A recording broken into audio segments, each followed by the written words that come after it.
Hey, folks. Welcome back to the Best Show Ever podcast. I'm your host, Cam Hertz. It's the podcast where we talk about the best concerts that people have seen in their lives.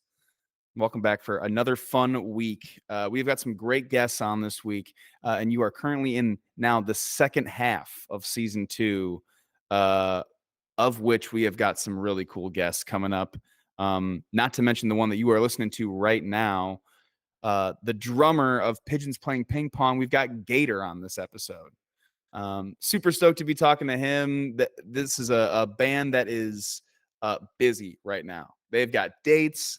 They have got music coming out. They are rehearsing every single day together, as you'll hear Gator talk about a little bit. But Pigeons is flying right now. And so if you haven't had a chance to see them live, they've got a bunch of dates coming up here in the spring that you should absolutely check out.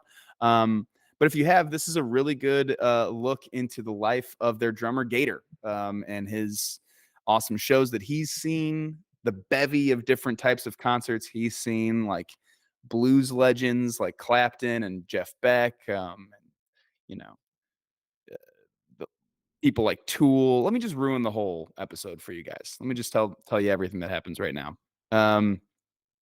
No, I was super stoked to talk with him. Glad that he was able to take time out of his schedule to chat about some shows and about musicianship. It's been such a cool honor to be able to talk to some of these musicians on this season. And I really have to thank Dave DiCiani over at the 11 Group for setting up a lot of these interviews here. He's instrumental in the Goose thing. He's instrumental in this episode, Torn from the Kitchen Dwellers as well. Those are all guys who are managed by the 11 Group. And so I just want to thank them for their assistance this season. Other people who I want to shout out while we're chatting here, while I'm talking to you on the intro of this podcast by myself completely.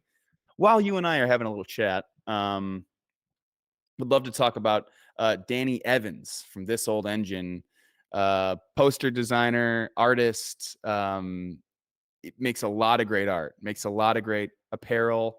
Recently did some really awesome posters for the West Coast LA run for Humphreys McGee. And he just has done a bunch of great posters. I wear his shirts all the time. He's a fantastic dude. He sent me a hand-drawn Bertha that sits in my office. He's just a great guy. He's based out of Colorado. If you love poster art and if you love some of the art that gets made within our scene, Danny's doing it really, really well. So go follow him at This Old Engine on Instagram for all of his stuff. And also a buddy that has recently become a buddy sent over one of my favorite new shirts that I've just gotten is Calico Flex. And that's Flex with a PH, of course. Of course it is.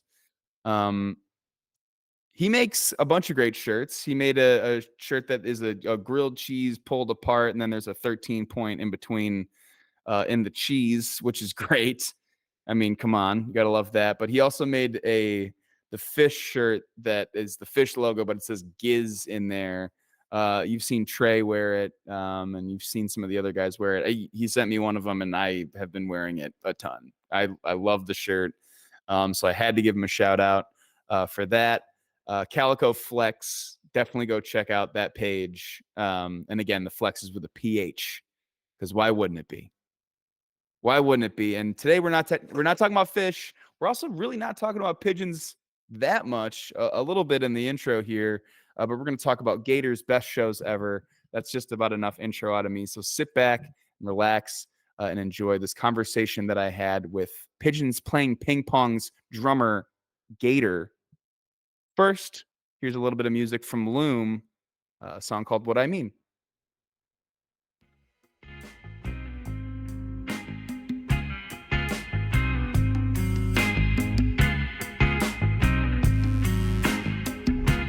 Of every little, like, I've got my cat next to me right now, and I feel like every time he makes any noise whatsoever, I can hear it, and then I listen back and you can't hear it at all, so you're good. It's also probably like the only time you notice it. You sit down and do something, you're like, wait, what's that ticking sound? Yeah, what is that? Why is my oven doing this? Yeah, yeah, man. Sick. So, what's been up, dude? How you been through the beginning of the new year here? It's been great. I mean, honestly, we had some great New Year's shows up at Boston, which I'm from Southern New Hampshire, just north of Boston, and my whole family's up there. So those were special shows just because not only were they a blast, but I got to have my parents there, my siblings there, extended family, cousins there. So it was awesome. But so far this year, I mean, we've kind of just been taking it a little slow as far as the road. But we're still working hard. We're still rehearsing every day and working on new tunes and getting ready for some behind the scenes stuff. But yeah, we got Every some cool day, shows. dude. Well, we pretty much meet up once we're home, a few of the days, and then the other days when we're home, we're all kind of. I have my own practice studio. Jeremy's got his own spot to play, so we're always working. Well, I But got to catch you guys this. Well, not I guess not this year. Last year, had a great time on that Dogs in the Pile oh, Troubadour mashup show you guys did, and yeah, and you guys just sound so fucking awesome thank you. live. It's so tight. So it would make sense that you're getting together every day and playing. It's funny how different bands work. Like some Yeah, people are just not on that. it's however you make it works. There's no right way to do it. So, but Yeah, man. I would love to tell you that I do comedy every single day, but that's just not well, if true. you include like your headspace and everything, I'm sure you're always working on bits and everything. So like that counts. Yeah, if Yeah, anything, yeah, no, yeah, definitely. And if anything, I'm trying to like chill out a little on that. You don't got to think of bits when you're at dinner with your girlfriend. Yeah, yeah. Exactly. Well, hell yeah! Next time you're at a show, we'll definitely kick it. Yeah. dude, would love that. Would love that. You've obviously you've played a bunch of sweet shows, and you've been touring for a while here. We're not going to talk about almost any of those shows. It feels like we're going to be talking about just the shows that you've seen today. Hell yeah. Um, which I'm super stoked for. And before we get into like your best show ever, name of the podcast, Yep. we'll talk about some other shit. Do you remember the first show you ever saw in your life? Oh yeah. Oh yeah, and it was a good one. Yeah, I think it was so fourth grade. I think dude. I got surprised. It was Creed and Alice in Chains. Oh my god, not popular in the zeitgeist right now Oh again. my gosh, as like like 12-year-old, kid in the rock fan, that's like at the time was like the holy grail band. So, it's so cheesy, Creed, obviously, and now they're like making their triumphant comeback, which is great. I But I It's like mean, the I had best. a blast. I remember just like screaming my head off, and it was good. It was a blast. I went with my brother and my dad, and yeah, Allison James was great too. It was soon after Lane Staley died, unfortunately. So it was more so like Man, Jim Cantrell and the gang, but still sweet to see all those tunes. But yeah. yeah, dude. Was that something that you were like begging to go along with, or was that like, all right, we'll bring Alex, like. So since it's the first show, I guess you really, you don't have like that freehand like experience or even thought to be like, let's go see this band live, until it kind of becomes to you experience it for the first time. Then it kind of becomes ingrained of like keeping tab on live shows and everything. But pretty sure it was just like a big surprise from my dad, and it was just classic, just Amazing. just Got to go back to fourth grade and be like, guess what I saw last night? check out the t-shirt. T-shirt. Man, if you still had that T-shirt, that thing would probably do pretty well on eBay. Let's be My brother honest. might have his, but yeah, that thing would probably be crushing right now. I do keep like a bag in the back of my closet of like shirts from shows I've seen all the way back from probably when I was like 13. Not like a bunch of them. There's probably only like a dozen in there, but they're like the classic. So it's fun to go back and go through those. Oh yeah, there's nothing better than like when you're moving and you're like, look at this shit. I haven't seen this shirt in forever, dude. Did you Old see Blink Top 182. 09? What the hell? Yeah. Oh, I bought the shirt when I went to Asia with my dad. This is awesome. Yeah, Um, man, that's such a good show. Such a good first show. And it is cheesy, but it's like the best type of cheese, you know? It's and that was when they were, like, really just everywhere, so they had, like, pyrotechnics and, like, the whole production was just, it was there.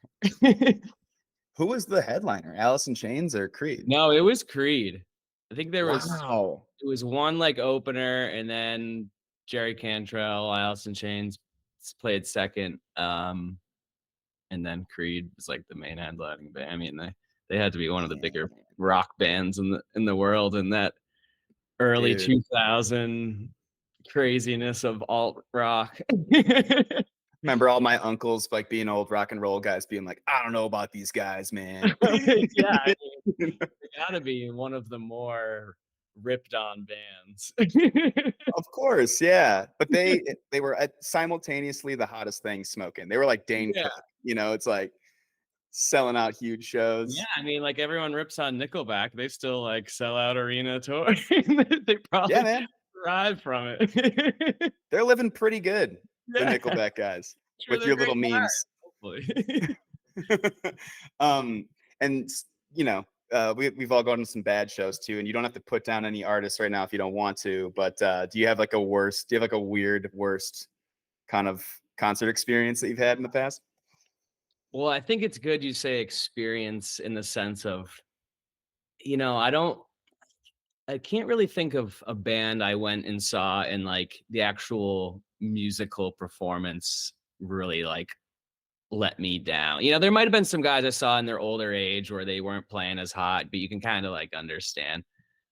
Yeah. But I will, as far as just, like, a vibe standpoint, I do think of one funny thing at All Good Festival, which is actually, like, I think the first, like, pretty big festival slash show I had with Pigeons, and then we stayed for the weekend, so we saw some other cool bands, but Cake played, and I love Cake, and they have Yeah, some dude. great songs. We've even done, we just Stop Making Cake, like, Talking Heads Cake, mashup for one of our themes one year for Halloween, but That's awesome. Yeah. your singer must have kind of been having a rough day because he went on, like, a total tangent during the show and kinda just started ripping the fans and, like, Yeah. and was like he was just like but saying some really just kind of funny stuff. He's like, "Look at you. None of you are angry enough." You're I think at one point he was like, "I would like to thank everyone for your short and limited attention spans." And, like, saying some things where you were like, you'd start to cheer, but then you'd be like, "Wait, is he Wait, making fun of?" am I getting ripped on right now? Yeah, and it kinda continued, and then it got to a point where people were just like, God, these songs are great, but what's going on? What's going on? That's So so funny. that was kind of a funny one. I've Um, actually I've kind of heard of them doing that, kind of doing the Kanye West, like, let me stop the show, yeah, talk to you maybe guys that for was a second. he was like Andy Kaufman, yeah, so we didn't like know what to think. He was like Yeah, that's what it was. You guys just didn't get it. Yeah. yeah, I just he was here, I was here. Yeah. It's so funny that people have like, because they do have so many great songs, and so I'm sure they're starting, Yeah. one of their many hits. The crowd goes nuts, and his first thought is, "None of you are angry enough." I'm like, oh Yeah. man, It was pretty early in the show too. I was like, "Oh, he probably could have awesome. saved this for, like, the little exit, and maybe you don't need to face the crowd for another 48." So I'm gonna go sit front row at a cake show and just be like pissed the whole. throwing energy balls and, it's just Yeah, yeah. You see and be how like, you're this guy gets it. yeah. This guy gets it.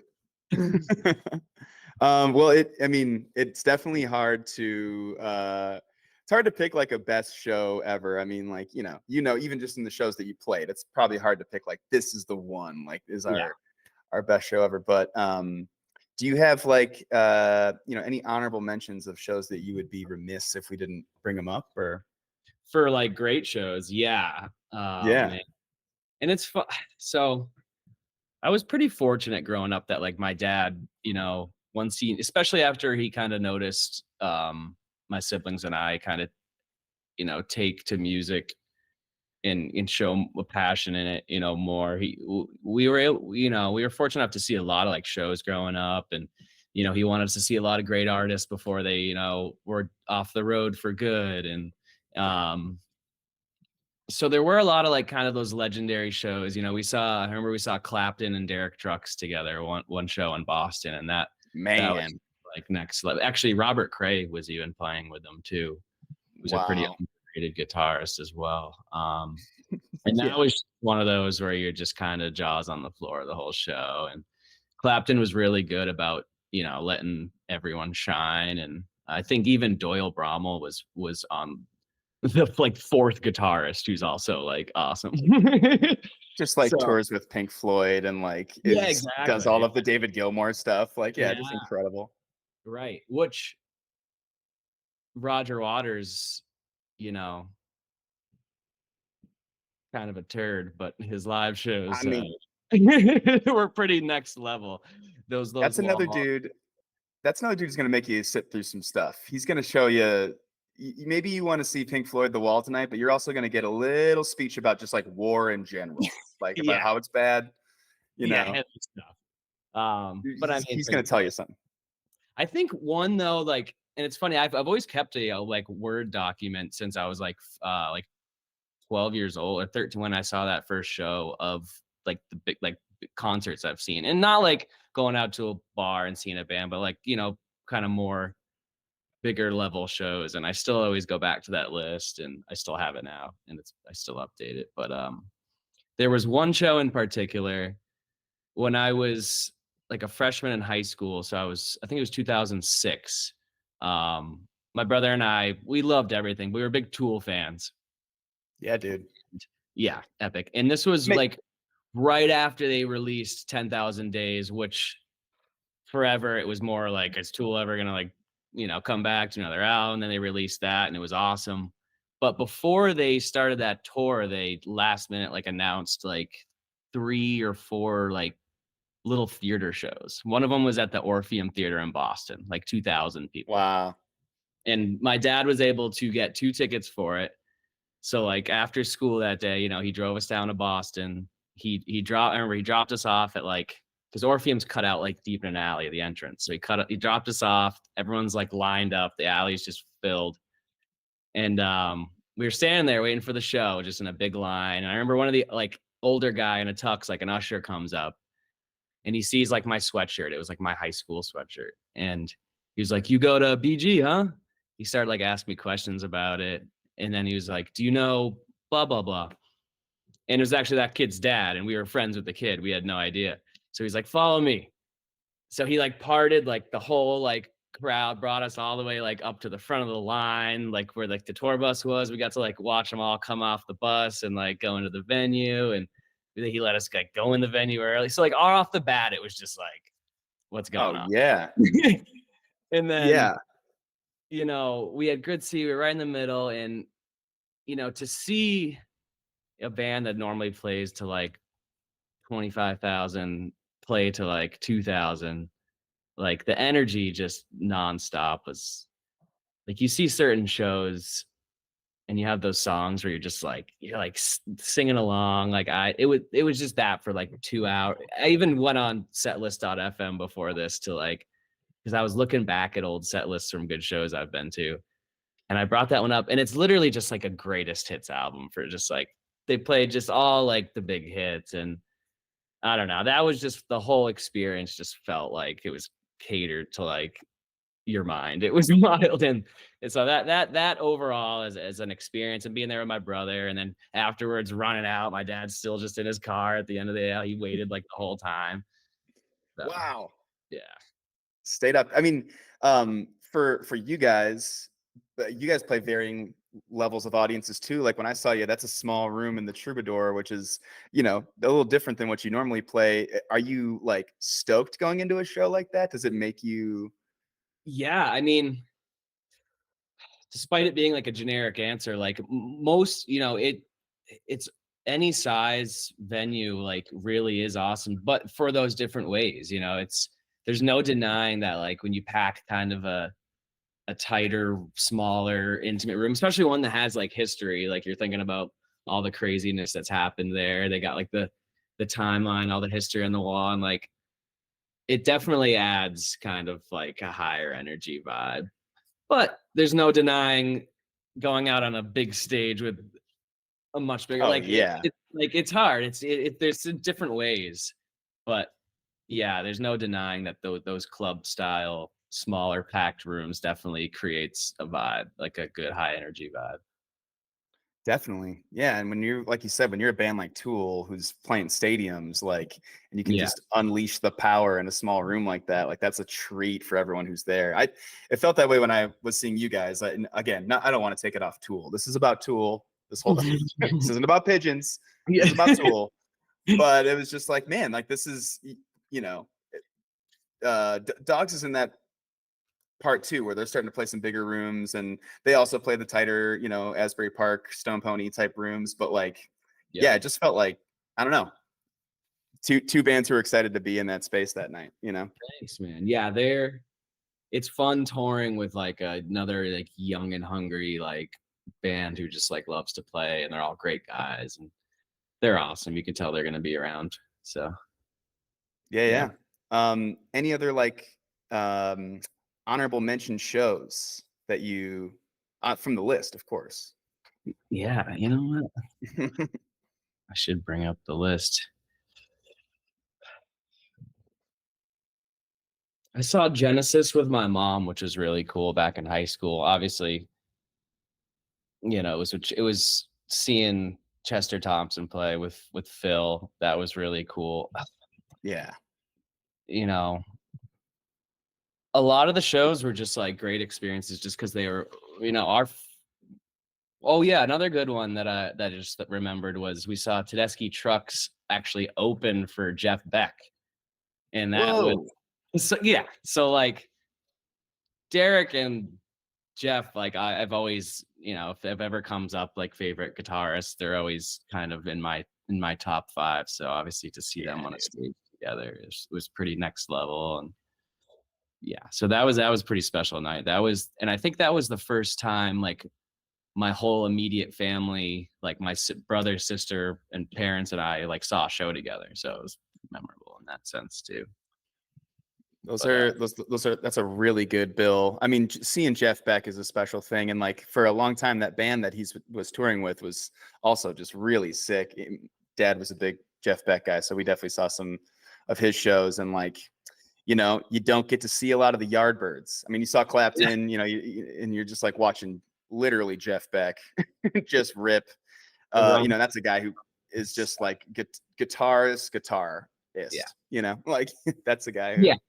And if you're taught, obviously like a main goal of a musician is to like create like your own sound. And, you know, there's not too many people that like in throughout history, like Hendrix, it's Hendrix.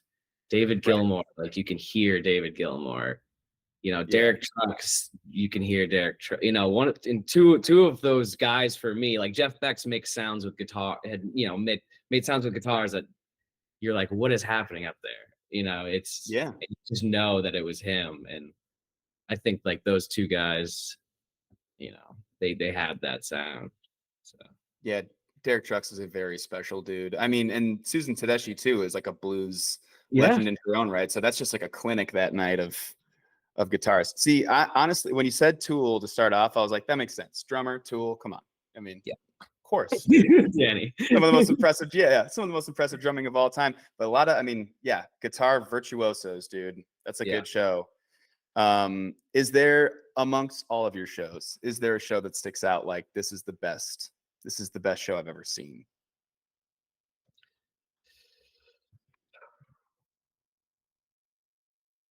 Probably would have to go back to that Tool show, just Yeah. from like the stage in life, like those guys being, like you said, Danny Carey was like a drum hero to me. And, I wasn't, necessarily just only listening to like metal at the time either. I've always been in,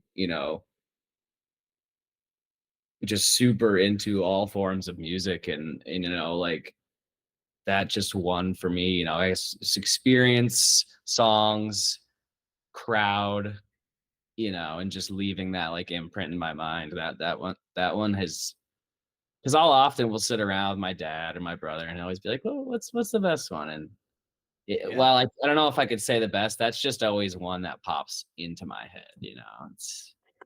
It's Well, it's that thing that ticks like every like you were just listing them off every box. Like, of course, seeing Jeff Beck play, he's incredible, but like getting the like tickets from your dad, it's a small venue. You meet the guy outside, it gets you up to the right. front, you get the early entry, you get all the little special things that you don't always get, then it's like, wow, the music was obviously great. We didn't even talk about one of the songs. We only talked about, Yeah, your exactly. experience going to the show. Right. It's Um, like you said, they might not have been the most, which they're obviously amazing musicians, but might not be the most virtuoso, you know, seeing, I've gotten to see, Victor Wooten a couple times in some really small rooms, and those always come to mind just because it's like seeing a master just like so close and so intimate. Al Di Meola was another guy we saw at the Tupelo Theater, which is in front, like 100 people there, and he's got musicians from all around the world, and it's just like like we were saying, it's just the combination of the music and the energy it kind of creates. It's like these little intimate chill shows where you're sitting down can just be like fire you up just as much as like standing and screaming your head off at Tool for 2 hours. Like it's just I've been as music fans, you get to enjoy those different avenues, and so it's hard to say. Those Victor Wooten shows are pretty awesome though. Derica oh Watson on, yeah, dude.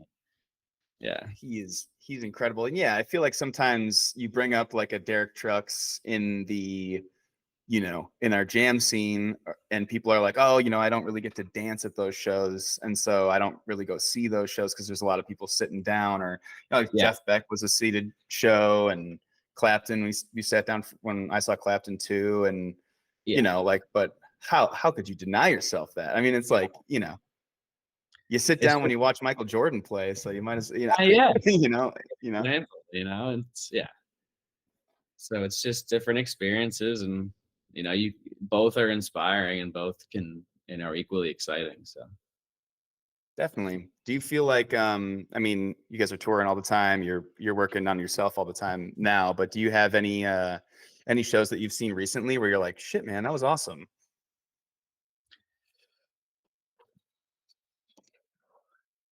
I mean, definitely. Trying to think of some more standout shows recently. I don't know if you're familiar with Yusef Deis. He's a great new upcoming like jazz fusion drummer. Yeah, he's played with a lot of big artists, but he just did a tour that was like fantastic. Um, so definitely, it's a highly recommended artist. I don't know how many people will be aware of him, but Well, we've definitely talked about some people who people know. So yeah. yeah, so that's the upcoming one. People have heard Um, of Tool. So yeah, exactly. yeah, definitely give that guy a shout out.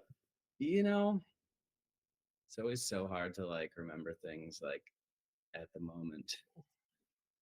What did I just see recently? There's a great rock band. Some people might view them kind of cheesy, but there's a great British kind of prog rock band called Porcupine Tree that they have Oh yeah. another amazing drummer, Gavin Harrison. They just did like a comeback tour, and I got to see that, and that was really exciting because kind of the same reason, like the nostalgia factor of like you remember like the times in high school where you were just like listening to them, and like certain songs remind you of different experiences. So that was cool to go back and see them. Um, you know, Tomorrow night I'm going to see a new upcoming great drummer, Mike Mitchell. He's been doing sessions with guys since he was like 7 years old, and he's Wow. doing his own tours with his own band. So I'm always just going out and trying to find new groups to see, um, whether it's just locally or now that show's down in DC. I think traveling to see shows, whether it's a few hours or it's always valuable. I mean, I don't know, but Yeah, yeah, it's worth it. I mean, like, and seeing other people doing what you do is you pull inspiration from that. Like, I got to go see comedians, and it's not like I'm lifting their jokes, but I am like, wow, that's I would not have approached this way.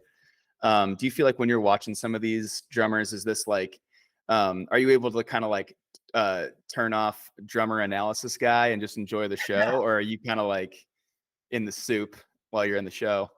oh man, it is, I guess, hard to turn it off. Uh, Yeah, it's funny. It's such a common question too, whether it's someone who's like a big music fan or like someone who's never seen a show before. That's always usually like one of their first questions. It's like, "Are you only listening to the drums?" It's like, no. yeah, I mean, I think naturally, yeah, your mind's gonna go there, and you're gonna think of the fills or or the grooves and kind of like think in your mind if that's exactly how you would do it, or most of the time it's like a pleasant surprise. It's always fun with that. I'm sure with any instrument to like always listen to a band just audio and then finally see them live. It's cool to see how a lot of bands kind of have a totally different energy. And I think we're kind, Pigeons is similar to that in a sense where we love getting in that kind of studio headspace, but live it's kind of a different approach for us and a different energy for us. So, but yeah, I try to do my best to turn off. I mean, but it's just natural. yeah. I mean, I had been doing a really bad job this last year of going and seeing comedy shows because I'm like, I don't want to go. Like, I don't want to go hear everyone's takes right now. I don't, I'm Yeah, working on my own stuff, and but then like the other night I've got a buddy in town right now, and he was like, let's go see, we're in LA, let's go see a comedy show. I'm like, absolutely. Went and saw my friend's show, and that was really great because it was the first time in a while where I was able to like not be insufferable comedian guy being like, yeah, hell yeah. kind of kind of weird Yeah, transition out of that, but no, that's great. And I love stand up. I actually on Sunday night I drove to Philly 2 hours each way to see Sam Morril and Gary oh, Veter. dude, And those guys, that's Philly punchlines. being like, I'm going to fish shows and now people know me as like a comedian. And, they're like, and they'll be like, "Oh, you're the comedian," and Yeah. they're always like, "Do you know Sam Morril?" I'm like, Oh, "Dude, really? I would fucking love to know Sam Morril. What, are you kidding me? Like, the guy's amazing." Yeah, that's funny. Yeah, I mean, he's awesome and he's crushing it. It was a really good show. Oh man, yeah, he like operates, dude. That's a guy who's like, he's got great jokes. He's not just doing the crowd work thing. Yeah, you can Um, tell he's always working too. He's always got new stuff, and his podcasts are great. I'm a big We Might Be Drunk fan with him and Mark yeah, Lamont. dude. Yeah. Yeah, yeah. And while I'm at the show, the comedy show the other night, I'm like, why do I not like, why do I deny myself these experiences? Because I end up just going home and like enjoying it anyway. Like, I get all this juice like creatively for myself, and I'm like, oh, Yeah, here's some different outlets. But like, yeah. I'll be watching something with like my dad, and he's just like, can you just like watch this show? Yeah, you're like, did you see his delivery there? I don't need to know why it's sick. It's just that was good. Yeah. Yeah, that's And awesome. yeah, man. Um, yeah, I with you guys specifically in that like studio sound that you were talking about. I felt like, going to see shows here in LA, there's a different type of a musical audience. Like, I feel like specifically for music, I mean, like there's just people who are uh not familiar. Like, you'll go to a band that's like, you know on the East Coast, die hard, line out the door, crazy fandom, and everyone inside is like the thing, Yeah, especially if you're talking Fish or like Grateful Dead stuff or any of that. yeah. But yeah, it was cool to watch. It was cool to be in that room that night and see people kind of like, oh shit, like, th- here's Horizon Live. you know, I know this song, dude. But then like people we're just not ready, and I don't know. Like I've found myself in some strange audiences out here in LA. Is there ever like, are there cities? Not cities, but is there times where you feel like, wow, this audience is like now they're getting it, or like, wow, we had them from the beginning, or like that kind of stuff? Yeah, no, that's a great question. And it's definitely a thing. Like, there's no denying that, like, LA and certain cities, kind of can be tough. Like you said, that you go to some cities and they're like, they've had their tickets for a year. And then Yeah, LA seems like one of those places where it's just more like looking up something to do tonight, and you find a show and you're like, all right, maybe we'll do that. Like, which is cool. I think it's obviously a reflection of there's so much going on everywhere, obviously, it's um, totally that. even, my one of my all-time favorite cities in the world, New Orleans. It's like it can be even tough sometimes just because there's great music everywhere on a Tuesday afternoon. It's like, it's Yeah. like there's always so much going on. And you know, you d it can be tougher in certain cities to kinda, grab that, or, kinda reach out and kind of pull them in. Well, as opposed, you see a lot of, certain cities where if you see a lot of familiar faces or a lot of the, the diehard flockers, you can kinda Yeah. you can feed off their excitement as well. But there's also a big excitement on I kind of, I enjoy looking out and seeing someone and being like, clearly tell that like they've never like seen us before, or like they're not sure what Yeah. to expect, and like kind of like seeing that progression of the show on like by the end of it, if they're still there, or if like they're asleep, or if they look pissed, or if they're like actually enjoying it, or like so Oh yeah. it's kind of fun on those shows where I feel like LA is one of those places. We were fortunate enough to have a great big crowd. Yeah, it was awesome. But there are certain thank you. There are certain shows where you can definitely tell, all right, there's a lot of like people here that are with with friends who are but that's fun. I like that. It is fun. It's a different challenge. Like, I moved out here from Chicago a couple years ago, Nice. and Chicago is just, whether it's music, whether it's comedy, all types of performance, people go to shows and they're stoked, and they, Yeah. follow the local stuff. They get the big stuff when it comes through. Like that, they're people who enjoy going to see things, and they are the type of people that have their tickets, months in advance. And it was kind of a rude awakening coming out here, being like, oh, we're gonna have to try some new strategies for selling tickets. Shit, there's a Yeah. lot going on in this town. We've had a couple LA shows where, first when you're especially when you're first kind of coming on, it's you go from home, you play Yeah, some certain places, you get it. I mean, it makes sense. You get further from home, you try new territories, but it could be hard to pull a crowd out there. yeah, it can. But then like you look over and there's like the dude from Superbad's in the crowd, and you're like, whoa. So you're like, Yeah. Or like, Kreischer's holy shit. shirtless, giving you a shoulder massage. Just like, oh, yeah. Whoa, shit. Was that Morgan Freeman at the Pigeons Playing Ping Pong show? Oh man, we I'm not gotta sa- get to announce us. That would I'm be not great. saying I saw him. I'm not saying I didn't see him. I'm not saying Need to hear that smooth voice before I come out on stage. Pigeons Playing Ping Pong. We've tried to get a couple announced. I think we put an offer out to William Hung one time. You Wow. um, That would have been I sick. think he wanted some healthy quiche for that, but I think Pauly Shore was another we were reaching out to at Yes, one dude. point. Yeah, we gotta start getting some good announcers. I'll tell Remember you you what, I'm cheap. I'm like 50 grand. I'm oh, cheap. there I'm you go. nothing. Yeah, Really. well, It's you should see William Hung's offer now.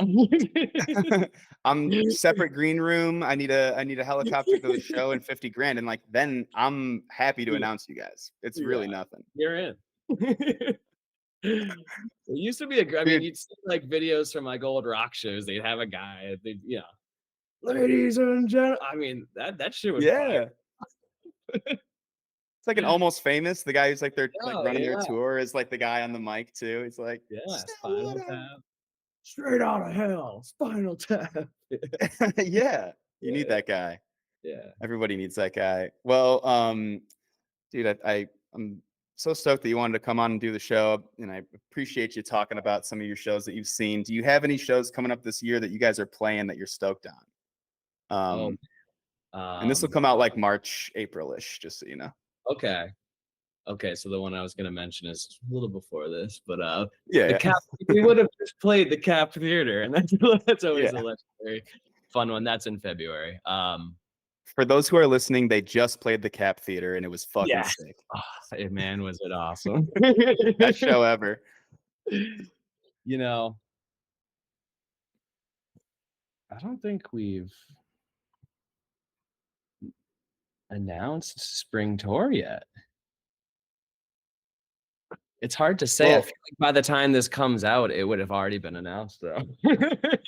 I'm sure it will, but let's play it safe, just for safeness. Do you have any shows? Do you have anything that you know you're gonna see coming up this year, or like anybody that you guys might be playing alongside that you're like very stoked to watch play? There's definitely some bands in general I'm stoked about. Um, Yeah, yeah. I What are you mean, listening to right now?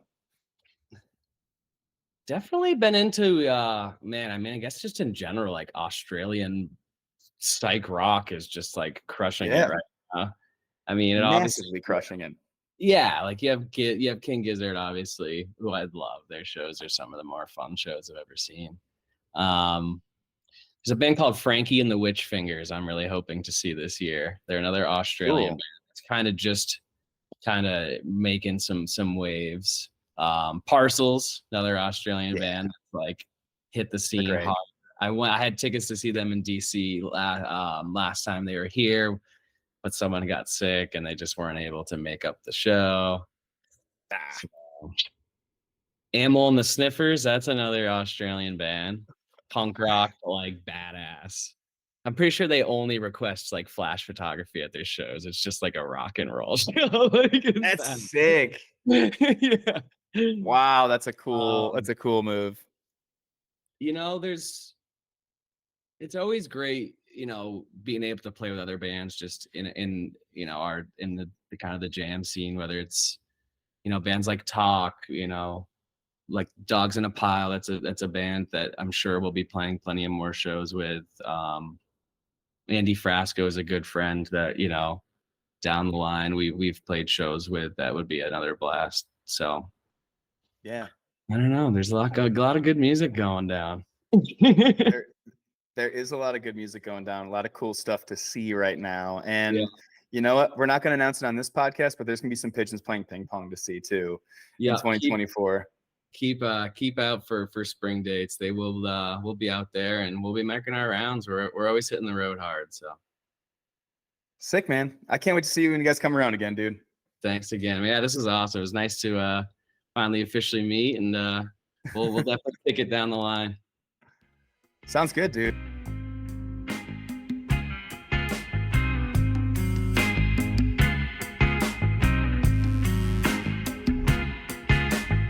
That was my conversation with Gator from Pigeons Playing Ping Pong.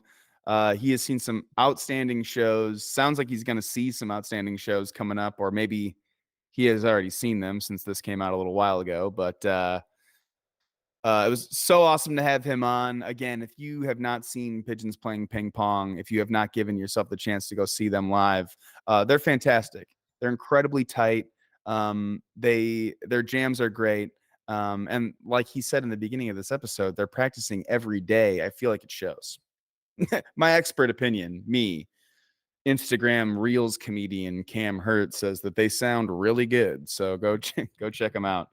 Um, Thanks so much for listening, folks, to this episode. We've got another episode out right now with Richmond Fish fan Warren Carroll. Warren has been seeing Fish since the mid 90s.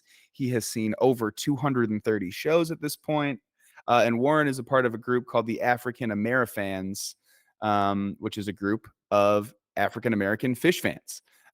He sheds a little bit of light on that experience. He talks about getting into them when he was a teenager. He talks about the scene in the 90s, and it's a really, really great interview. If you're not familiar with Warren, check out this interview. It's really great. I've also got some bonus material right now out on the Patreon. Definitely go check that out. We always have a bonus clip every single week for you guys, only for members on the Patreon. To become a member, you just pay $4. It's a subscription, so it's $4 a month. You're able to get bonus clips. You are able to get the episodes a day early before everyone else. So members have already heard this episode. This is old news to them by this point. And there's also going to be some merch coming out on there pretty soon. And so keep an eye out for that. Become a member of the Patreon. Follow us on YouTube. Subscribe to that. If you are enjoying this on Apple Podcasts, please feel free to leave a review. That really helps out us in the old algorithm of things. And also listen to any other podcast that you're finding out on Osiris Media. There's a bunch of great podcasts out right now, and they're adding new ones all the time. So check out Osiris Media. Look into some of the podcasts that are going on right now with them that are also releasing great episodes. Until next week, guys, have a great show.